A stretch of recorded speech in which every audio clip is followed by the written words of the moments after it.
by the authorities that I need to complete this in 30 minutes. So I'm sure all the panel members will, keep it as small and little as possible. Friends, let me tell you that I feel honored and privileged today to be amongst these expert minds representing several spectrum in the higher education space. And if you look at the panel right now, what I see is almost 200 plus years of experience, combined experience, waiting to be shared with all of us. So thank you to all the panel members and thank you the founding team to have us over. Friends, whenever we talk about education, I think what stands at the center of education are the students and the aspirations of the students. And we educators are their bedrock. They actually trust in us and they entrust all their aspirations to us. This puts a lot of responsibility on us, especially because in the entire academic journey of the students, the higher education comes as the last lap. Thereafter, we very silently hand them over to the corporates. And the corporates look at us to find out whether we have successfully completed all their aspirations. And therefore the theme for today's discussion is so apt, redefining students' success. Technology has seeped into all aspects of life and education hasn't been an exception. And therefore, the panel is going to discuss about how we can combine EdTech, data analytics, and yes, financial literacy, so that the students have a holistic development, and this will help us to redefine their success. So my first question goes to Deepa ma'am, and I must say that Deepa ma'am has actually lived the entire transition and probably pioneered some of the initiatives from the non-tech world of academics to the tech world. So Deepa ma'am, my question to you is, we're talking about having personalized learning pathways for the students. So what is your institute looking at these personalized learning pathways, and do you think that it is really going to enhance students' engagement and academic achievements? Thank you for introducing me so beautifully, and I felt like a dinosaur and a new age AI product at the same time. Right? But yeah, I think I'm going to, in the interest of time and also the traffic authorities, I'm going to just use a simple example to probably share what I have on my mind. And this happened by default. I met a professional on LinkedIn, like too many people. And this gentleman was working with a large consulting firm. And he said, IBM Watson happened, and 5,000 of us had a holiday forever. I mean, we had to move out. Of course, I was not one of them, but then it got me thinking, and this was just pre-COVID. And he said, this got me thinking. I was sitting in the US, my parents were sitting in India, I had another brother who was sitting in some other part of the world. Doing whatever I was doing, and even if I kept up with the technology and reskilling, skilling, doing everything that everybody is telling me, I will become redundant in another 8 years. And he was in his 30s and like, at least me. So he decided to relook at the entire way he defined success in his life. I think if 𝐒𝐭𝐝 told corporates how to redefine businesses, which is not only look at profits but look at people and planet, I think it's high time that education and industry also redefines how we measure success for students. Because over and over again, I do keep hearing the use of technology, skill, how it needs to get integrated, become part of everything that we do. But equal number of times, I also hear that there is a need for building on the most important skills and values that human beings bring to the table. So I think what this person did then was he redefined himself and he looked at what is going to be the need of people in the years to come, and he shifted to agriculture, responsible agriculture. And today is doing extremely well and providing jobs to a whole lot of people. So I think the way he decided to look at success got redefined when probably he saw somebody hitting the end of the road and decided to relook at how he was living life.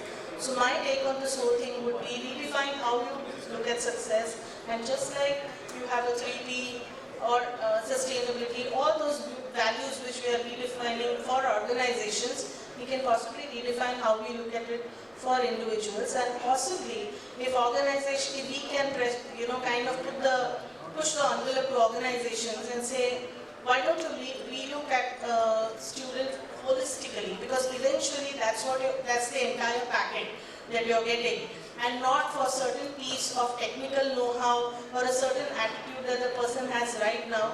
I think they'll change the game. That's my take on it. Thank you so I much. hope I was brief enough and all of you enjoy the time you had. My next question goes to Dr. Varsha. You've been looking at the doctoral program and the research promotion at Atlas. So how is Atlas using the personalized learning system and digital resources so that the PhD scholars and research promotions get across? So as we are known as skill-tech university, it's in our ethos. Student-centricness and combining education with EdTech tools and giving them a complete combination which gives them a complete clarity and combines it with research, pertaining to data analysis and EdTech tools. What we do is that we give them a complete flavor of research perspective as a combination of data analysis and methodologies. We also include a lot of MOOC courses. We also include a lot of online things, which gives them a different perspective and enables them to do their research at advanced level. We encourage them not only to go for library, we also encourage them to pick up sources at their convenience. We suggest them the courses. We also tell them to go through the literature, which actually enables them to utilize as much as latest technology and research methodologies. So that's how we do that, and our majority of the research, as we know that we have 3 schools: management, design and tech. So we are a combination of these 3, and we encourage interdisciplinary research. With that, they bring a flavor from design, tech and management in their scholarly journey. So that's what we do, and that is how we hope that the research journey is successful, fruitful, and whatever research they do that brings a kind of change in the world. That's the whole objective. Thank you, Dr. Varsha. I'll take from there. Dr. Varsha said that, we encourage them to go to the library. I think now institutes have started getting libraries to the students through remote access. So thanks to technology here again. Talking about technology, we know that technology has seeped into all aspects, and support system is no exception again. Especially the student support system. So sir, my question to you is, what are some of the modern student support systems that are available to educators today, and the role that they play in the students' progress? So first of all, thank you to ObserveNow to giving an opportunity and having such a nice panel here. So as far as your question concerned about the student survey, so currently this kind of innovation journey, the student is coming up with the ideas, and thanks to the SDG 4, which will be agenda settled in 2015 to just achieve in 2030 to ensure inclusive and exclusive, equitable education and education for all, lifelong journey. So we see that this world is giving a lot of opportunity to young entrepreneur. Government is giving a lot of support. They come up with the AIC, AI Amateur Innovation Mission. And also I need to thanks to the government also, who is giving a lot of opportunity to new startups, entrepreneur. Because before 2014, if you can talk about the startup and entrepreneurship in India, any students come up with the idea, so I believe that his family members believe that their journey can be, escalate to level. So nobody had heard about that itself. So presently the pace of this incubation and innovation journey is going on, and also you can see that we are saying that we are coming under number 5th or number 4th in the world, while we are having a total only 140,000 startup registered till now. While you can see in the US it's a 4.3 million every year they are registering. So again, this is the new era where we want to think about how to create our student into the new startup journey.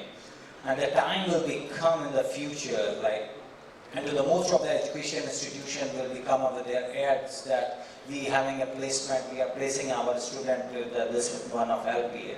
But I can see that time will become, and the universities will become up with the ad that we created so many startups, we having one or two unicorns. So that kind of initiatives must be going on with the universities. So that's a really impactful. I think that is really laudable. My next question is to Dr. Samrat. Dr. Ray, this word predictive analysis was largely used when we talk about research. But I think today this has even moved to students' performance and student success.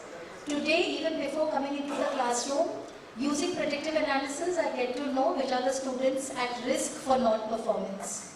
So, Dr. Ray, this question for you is, how can predictive modeling help in identifying students at risk and tailoring interventions accordingly so that they can find success? Okay, thank you very much, madam, and thank you the excellent panelists and guest of honors and all this. So basically, when we talk about predictive analytics, it has a historical bent. Like when I came from Europe, like for 2 years back, and joined one of my this institute as dean, our aspiration was to become more global. So I found in the European context, there was a concept of entrepreneurial university. So when we talk about predictive analytics, we can align these analytical tools to our entrepreneurial university system where triple helix model, like industry, data analytics and private sector collaborate with each other to bring about an impactful solution for student improvement. I don't want to talk about negative things about student performances, which can be easily measured through predictive analytics or any other analytical tools, but thinking about positive outcome, I would take example from the Western School of Thoughts. When we talk about these Bell Labs and Silicon Valley, we talk about the triple helix model, wherein the students get into the skill hub. Lastly, I will give you an example. I was in the Deloitte Academic Leadership in Hyderabad. We were talking about how skills can improvise and improve the performances of students. And obviously, metrics can support in bringing about positive outlook in whatever they deliver, so that a new system of student learning, student-teacher learning or pedagogy comes about. So we talk about experiential learning also. The metrics supporting like the predictive and prescriptive analytics which support these performances. So I think that obviously apart from performance metrics, the triple helix or the formulation of incubation will further the process of student performances. Thank you. Thank you, sir. Whenever we think about students making a career in construction, I think NICMAR is one institute that comes to our mind first. So we have Dr. Smita with us here. Dr. Smita, my question to you is, how is your institute leveraging on EdTech, digital resources, and data analytics for students who are making careers in the construction field? I'll just give a little history about ourselves, right? We've been almost like 4 decades, working in construction sector. And a few years back, when curriculum talked about technological changes, use of technology and softwares which we taught our students towards planning, estimation. Students when they went to their project site for internship, they would come back and they say, oh, man, the construction industry is not ready to adapt to all this technology. And they said, don't worry. What we are giving you is nothing less. Maybe experience in some few years down the line that the industry has adapted to all this, and you are going to be a forefront, dealing with this technology. And we never gave up on our curriculum. We tried to improvise on our curriculum year on year. To the extent, though I say we are 4 decades old, but as a university we are very, very nascent. Just 2 years back, we got a university status. And we have a total curriculum which is delving towards the technology, AI, data analytics.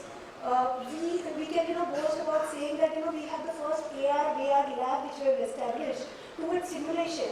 So a student gets to understand how a concrete could be made even before they actually go to the project site. So we give them an experiential learning. We are one of the institute. We are going to give a hands-on experience for our students on drones, capture data, analyze the data, and they are going to have a hands-on experience doing all this. Data analytics is part of our curriculum. So we train them a lot of modeling. Now you'll say, why is it required? We see now in the current trends, projects are becoming very, very complex. If you talk about pacing, they are very, very, pacing is something, which we say that whatever projects earlier were there, now we want to complete them in a very, very short space of time. And therefore, technology is something, which is required now. And there are testimonials, which talk about that adoption of these technologies have been, resulting in overcoming delays. They have optimized resources, and they have tried to, see that how inventory could be managed, quality could be controlled, safety could be enhanced. And our curriculum caters to all this. So we have simulation, packages which are given to our students. We have Power BI, we have Tableau, which is part and package of the entire curriculum. Though we have only 84 credits, but we have tried to introduce all this in our curriculum. So it's such an experiential learning. And mind you, today we can boast of 100% placement for the last 4 decades. And mind you, that has even happened during the time when COVID was there. So that's how technology has helped us to give success to our students, where students are playing a crucial role in the system.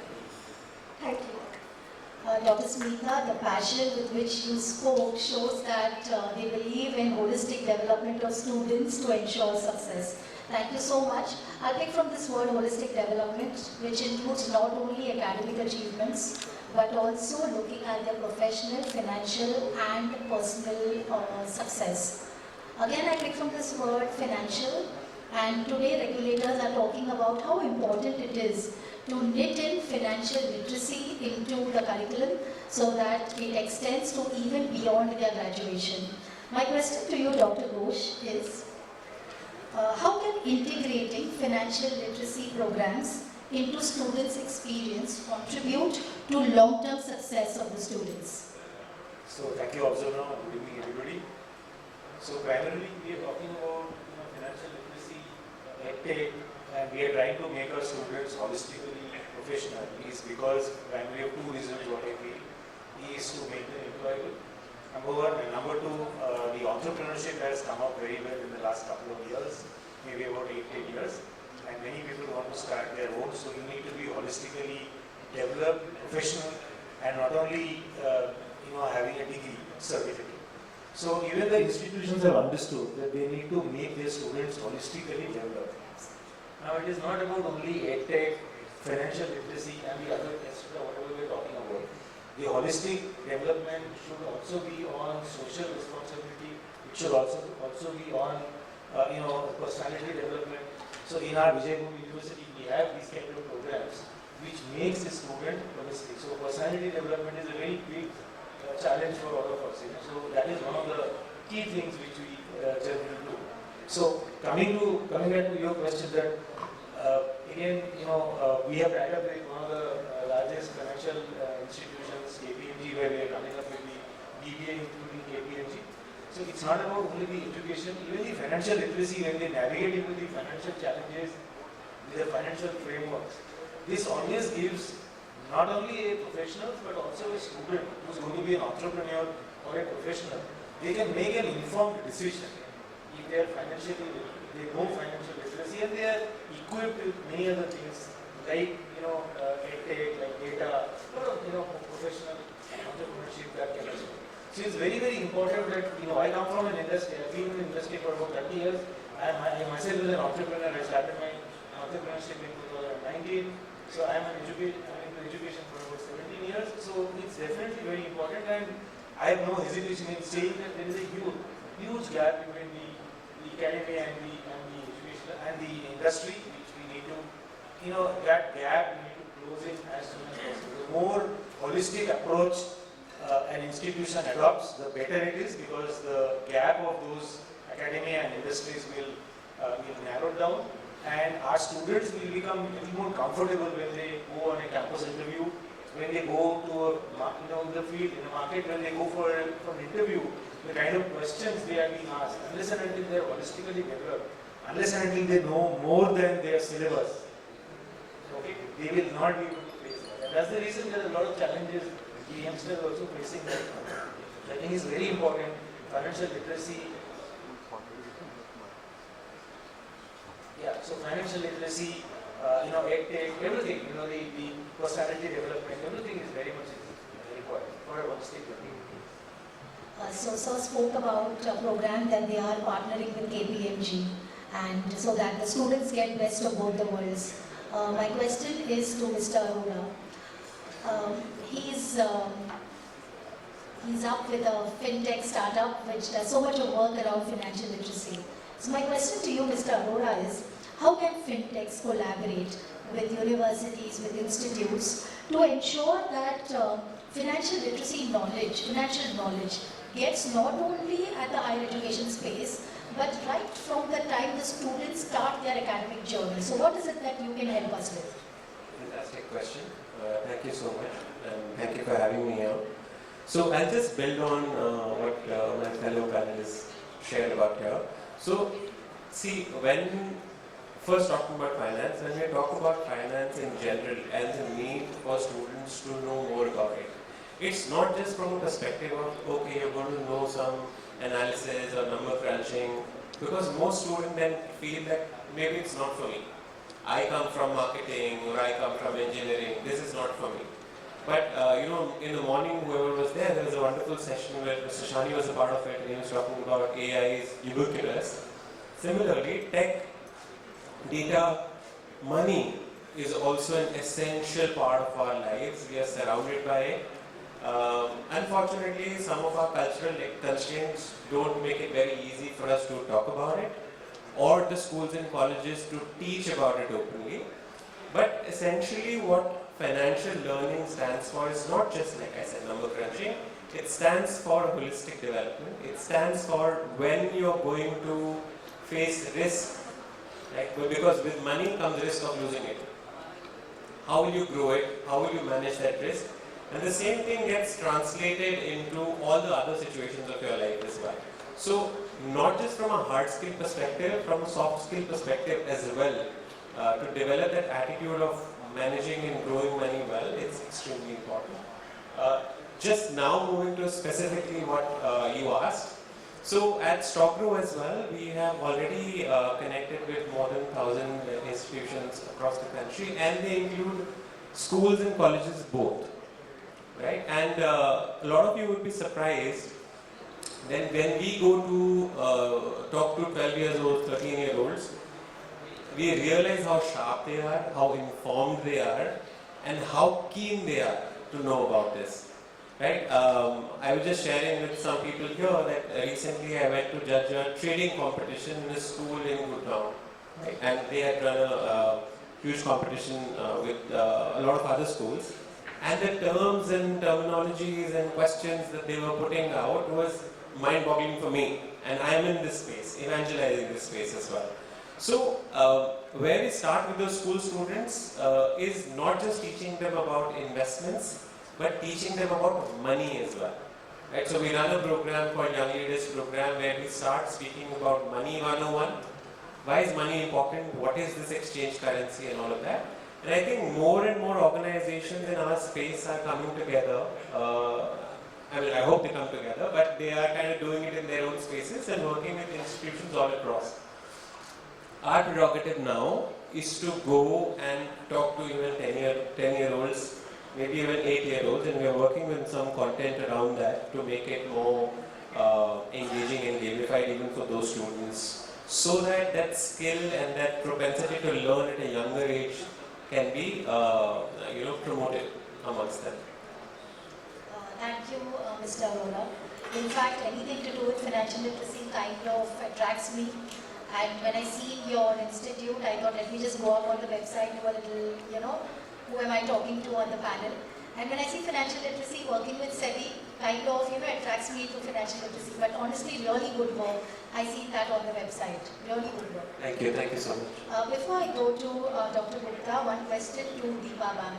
Do you think the students would be any different if financial literacy would be a part of their curriculum? Very much. I mean, if I were to stitch all the three important words that we are discussing in today's discussion, which is, data analytics, decision making, and how maybe bringing a more success, a different dimension to success. If you look at how students make decisions on where they want to land up after they have completed their education, a lot of aspiration is to move to the bigger cities, larger places, and soon, maybe after a few years, the realization sinks in that perhaps this was not the best financially literate decision I've made. Whether they are entrepreneurs or whether they are employed with somebody, and from a holistic perspective of being close to your family and also nurturing the human side of yourself, they realize that this decision could have been very different and I need not have moved to a city. So I think from that angle, financial literacy can help them make, and the data points that are available with us today can help them make fantastic life decisions, which will make it more holistic. Wonderful. When we talk about data, when we talk about technology, when we talk about predictive modeling, we talk about not only quantitative data but also collecting the qualitative data of the students. And whenever there is data, there is always ethical practices and data privacy issues that become a challenge. So my question to Mr. Gupta is, what are some of the ethical consideration and challenges associated with the use of students' data in higher education? Yes, Dr. Gupta. So, I'll start with my perspective about the topic. The education is connected with, like we have Industry 4.0 and now Industry 5.0, and thereon in future we will see higher versions of industry developing. So industry, education and society, these are three very important components which moves in tandem. So as Industry 5.0 has come up, accordingly we see the education evolving and the phase of education 5.0,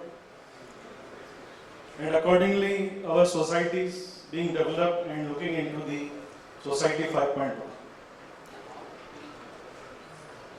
So what I mean is, with the integration of these three, we need to think about education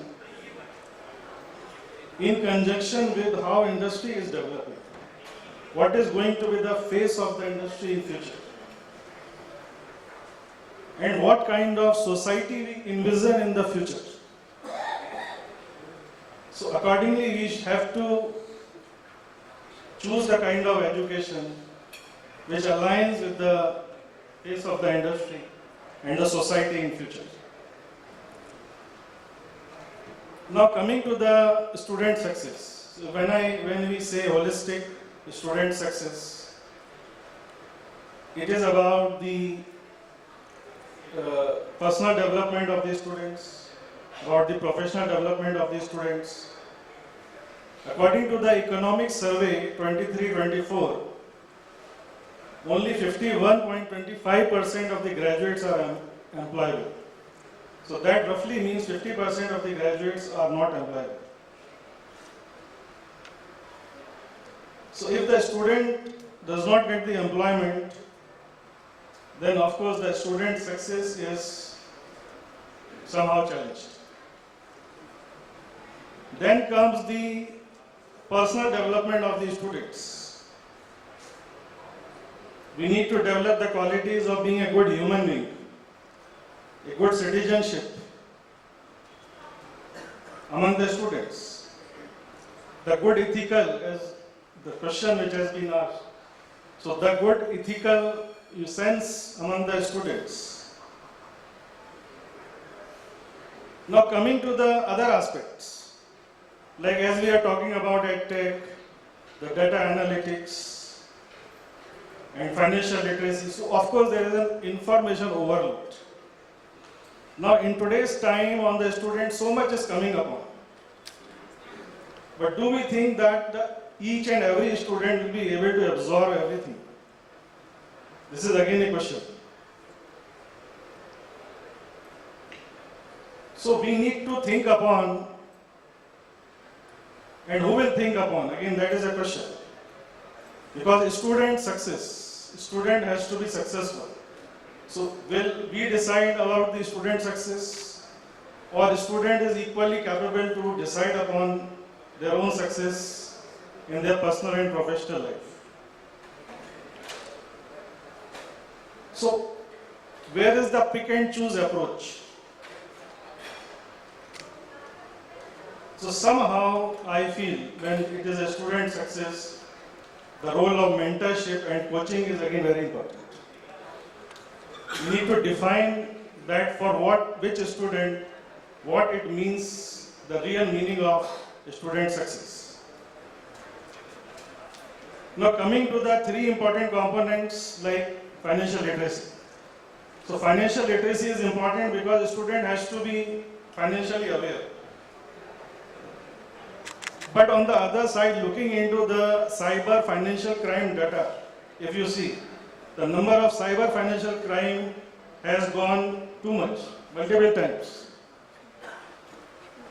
So it is very important that the student be aware of, financially they should know that how, not only about the saving and investment, but how they should use the technology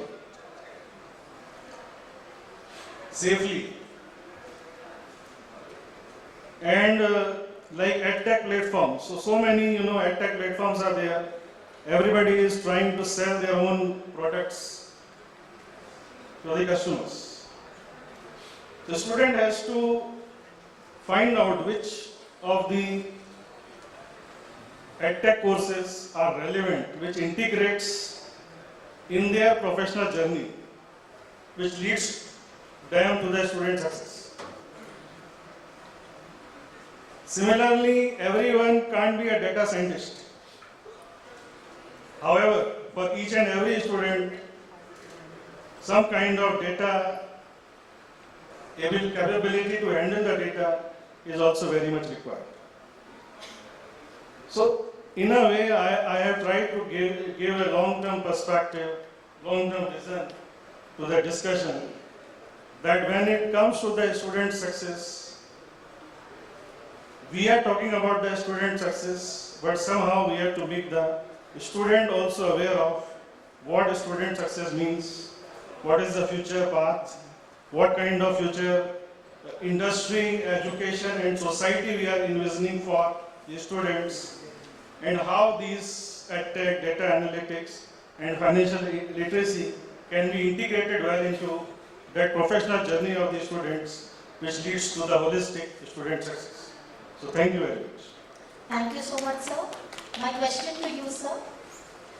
Sir, my question to you. No, to you. Yes, sir. So what are your views on ethical consideration while using students' data while preparing their personalized learning pathway or while doing predictive analysis? So what are some of the challenges that higher education institutes face while using this data?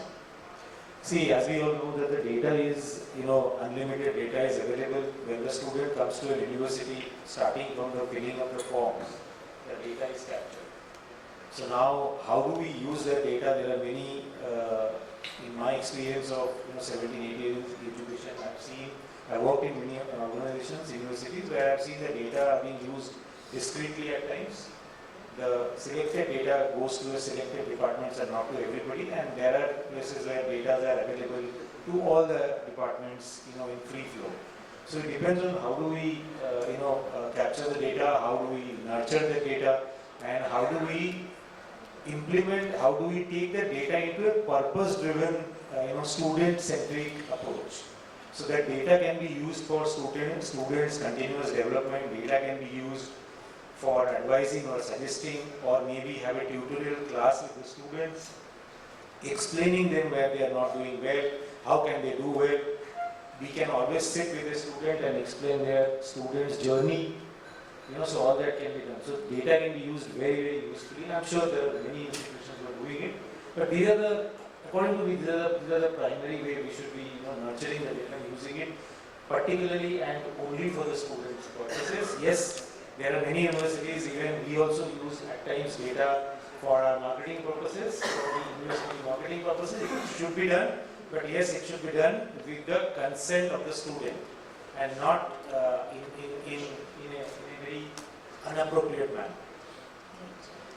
So my last question, maybe I'll give all the panelists 30 seconds each to speak about it.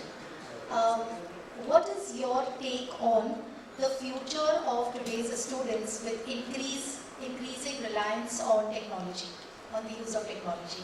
Maybe I will start with Mr. Agarwal. Seems like a rapid fire. 30 seconds is... Yeah. So, I think it's more a question of balancing yourself. It's more a question of not chasing the next shiny thing always, but to keep your humanity, sanity, mindfulness alive.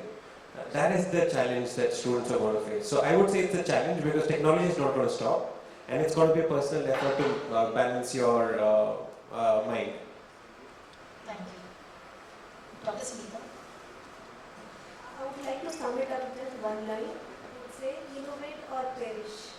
So you need to keep abreast with the technology. If you don't innovate, you are not going to succeed. Thank you. So I would say being a good human being is very, very important. And of course, we should know the technology and use it judiciously, wisely. So, again, towards the entrepreneurial university, I would summarize in that way that we should be more human. We cannot neglect technology, but we can use it for improving the quality. It will not actually remove skilled labor, but it will improve the quality of the employees. So, welcome technology. Basically, I tell my students that Instagram is good, but there are many other useful contents available online. So they should go through those content as well, just to enlighten themselves to get more knowledge. As I said earlier, that it's more important for students to know more than his syllabus. That is where it makes all the difference. I feel technology should be their friend, and we shouldn't misuse that, and should be used for good purpose. I would say that to use the technology to, in the morning session, somebody very clearly mentioned that skilling, reskilling, and upskilling is an important role. So play a technology to just reskilling and upskilling yourself, because now the skill life shelf is very less. So after maximum 3 years, so use the technology to upskill and reskilling. Great technology is going to increase our longevity. We are going to live very long, and things are going to get done very fast. So what are you going to do with all the extra time? So some inner technology and keeping within you is possibly going to happen a lot more. So thank you to the panel members. I enjoyed moderating the session, and thank you to ObserveNow for giving us an opportunity to share our views with you. Thank you so much.